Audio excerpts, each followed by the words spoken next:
Alright. Video 2. It is in black epoxy primer, round 2. Looks pretty good. As usual, I get a little bit anxious with this stuff and I get runs, but it's just primer. It's not a big deal. It's not a filler primer, but it works pretty good for filler primer. The runs usually sand out pretty good. This will sit for probably, it'll sit till at least next Friday before I touch it again anyways. I'm going to turn it so it's a little bit closer to the heat on each side, and I'm going to just kind of bake it the rest of the weekend and keep it warm in here and just keep it toasty. And it looks pretty damn good though. The final finish is not even going to be this shiny, and it's already starting to dull out. But I mean, you can't really tell from the picture much, guys, but I mean, obviously you got to run. You can see that or not. The run right there, pretty good sag going on. I was trying to fill something. It's not filler primer. It's my fault. But otherwise, I mean, you kind of see the reflection. You can see Tessie in it. Going off of that, it looks pretty good. It's not going to be straight. It just needs to be slick. So I got a little fine tuning to do here. I got a lot of fine tuning to do here. This rotisserie is awesome. Got a lot of tuning to do here. This needs to be cut in way in here more. I'll show you the other side. Obviously got a filler spot in the cowl I got to do something with. That's where the fuel filler would have been. This side looks really nice right there, except for my frickin' runs. I got 3 heavy coats on here. It's more than what I should have put on, but I don't like throwing product away. Okay, so see how this side looks? Maybe you can't. I don't know. Maybe you can. But I want the other side to look a lot more like this. I like how this side turned out. So we'll see. It looks pretty good. I mean, it's wavy, but it's gonna be. I mean, I ain't too worried about it. Right over the wheel wells, both sides, like right in here, it's kind of puckered in, and that's because of the way the subframe was attached. And that's okay, because these big ass tires that are gonna be on here are actually gonna come up to like somewhere in, sorry, they're gonna come up to somewhere in here. So I'm not too worried about that. The back panel is gonna be kind of a bitch, but it's pretty much, I don't know, 75% done to the tail light spots on each side. So obviously a low spot there. Yeah, was one right here. And the reason I did this the way I did it, guys, is because now I can gauge where I'm at. I can actually take this now, and my next step after it dries for a long time. I'm not worried about the window, the like 7-day window on this product, because it's not going to be done in 7 days. So my next round now, I will actually go at this with 180 on a block, to see where I'm at. And I really don't think it's going to need a whole lot of work extra. It looks pretty damn good.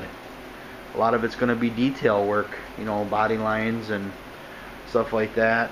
That one big spot on top of the cowl, which is fine, that's not a big deal. And then I got that whole pile of parts to deal with. But I wanted to get the tub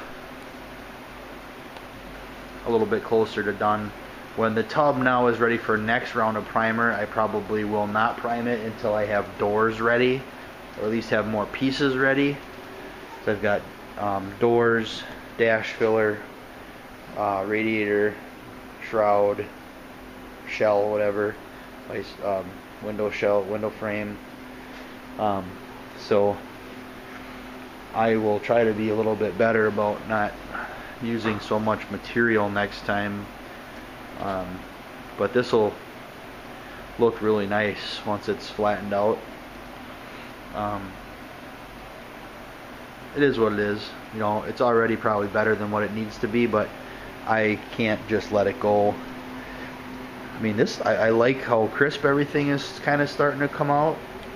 You know, and there's a lot of problem areas on this thing, and it's by no means perfect, and it's by no means done right. I'll be the first one to admit that. It's not. It's just a rat rod, and it's already better than most rat rods out there. This thing will actually be safe. This is just a fun car, so it's not going to be perfect. If it gets bumps and bruises, well, it may not. I'm guessing there'll be some tire rub eventually on these quarters. Nothing wheel spacers can't fix, but if it's got a little wheel rub damage on it, big deal. Not real worried about the top, because as I've said before, this top edge is actually going to have a snap-on tonneau, black tonneau cover that's going to come somewhere in here, be a snap-on tonneau cover. So it's going to cover all that, and that'll be bed linered up to at least there, and then kind of meandered around how I see fit. That won't be done until after it's painted. It's going to be kind of a interesting thing here, because I have to do the back panel after it's off the rotisserie. I have to do the firewall after it's off the rotisserie, but before it goes on the frame. So I'm going to have to put this on a welding cart, a heavy duty welding cart, do the front, the back, take the braces out, do the tops of the windshield frame. And I haven't decided yet if I'm going to paint this while it's on the frame, or if I'm going to paint it while it's sitting on pallets or a welding table or whatever, and then put it on the frame. The other thing that has to be done is the bottom needs to get sprayed with bed liner, as does the interior needs to get sprayed with bed liner. The interior bed liner needs to get done last, which that can be done on the frame. Obviously the bottom can't. So I'm going to try and coordinate with Tessie, who's undercover here, so when I'm spraying bed liner on one, I can spray bed liner on both. So we'll see how that all pans out. But so far so good. I mean, you kind of see. I mean, like I said, it's wavy. This side's pretty straight. There's a couple dimples in there that I was expecting, but it looks a hell of a lot better than it did when I got here. That's for damn sure. Yeah, I mean, all this is turning out really nice. This is where the mirror is going to go. Motorcycle mirror. That bolt won't stay there, obviously. And I got some dash work to do, and yeah, there's lots to do on this thing. But just want to give you a weekend update. I didn't do anything on Tessie.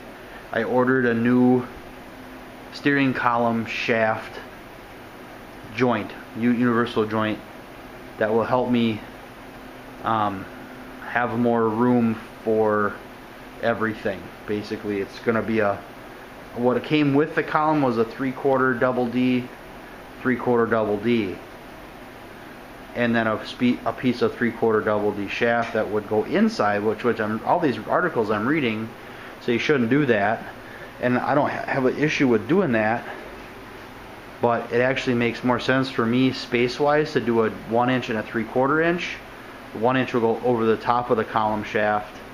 It actually give me about an extra inch at least of room, so I'm good with that. So I'm gonna quit blabbing, and I'm gonna get this turned so it's facing the furnace a little bit better, and go catch a shower. So have a great weekend. See you guys. Thanks for watching.